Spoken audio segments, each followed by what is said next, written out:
আসসালামু আলাইকুম। সৃষ্টি ও স্বাদে আরেকটি নতুন ভিডিওতে আপনাদের সবাইকে স্বাগতম। আজকে আমি মসুর ডাল দিয়ে লাউ রান্না করছি। তো চলুন দেখি কিভাবে আমি রান্নাটি করছি। আমি এখানে লাউ কেটে সুন্দরভাবে ধুয়ে নিয়েছি আর নিয়েছি মসুর ডাল। ডালটাকেও আমি সুন্দরভাবে ধুয়ে নিয়েছি।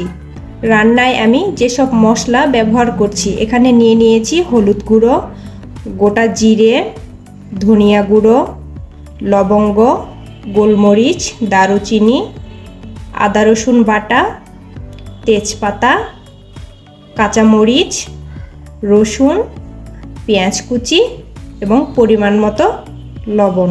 আমি দ্রুত রান্না করার জন্য প্রেসার কুকার ব্যবহার করছি। এ পর্যায়ে আমি দিয়ে দিচ্ছি আগে থেকে কেটে ধুয়ে রাখা লাউ।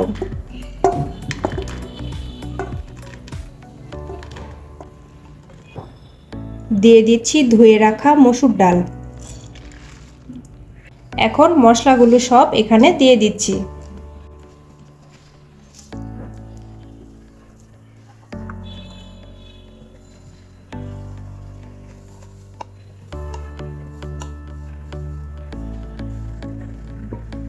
আর দিয়ে দিচ্ছি পরিমাণ মতো তেল। এখন আমি সবগুলো উপকরণকে ভালোভাবে মাখিয়ে নেব।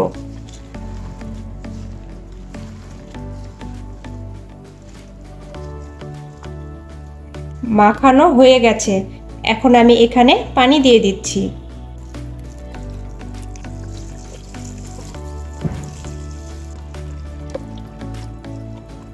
এটাকে একটু নেড়ে চেড়ে ঢাকনা দিয়ে আমি চুলায় বসিয়ে দেব।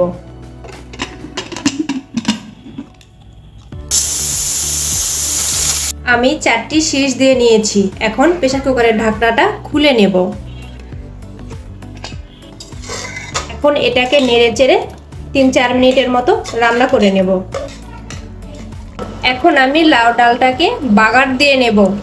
আমি লাউ ডাল বাগার দেওয়ার জন্য চুলায় একটি পাতিল বসিয়ে দিয়েছি। এখন এখানে দিয়ে দিচ্ছি তেল,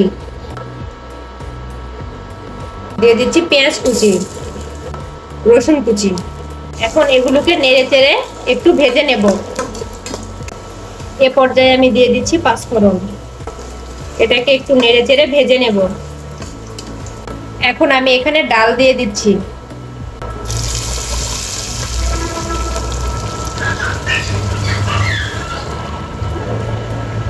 এটাকে নেড়ে চেড়ে নিলে রান্নাটা কমপ্লিট। আমি এটাকে এখন গরম গরম পরিবেশন করে নেব। খুব সহজেই তৈরি হয়ে গেল মজাদার মসুর ডাল দিয়ে লাউ রান্না।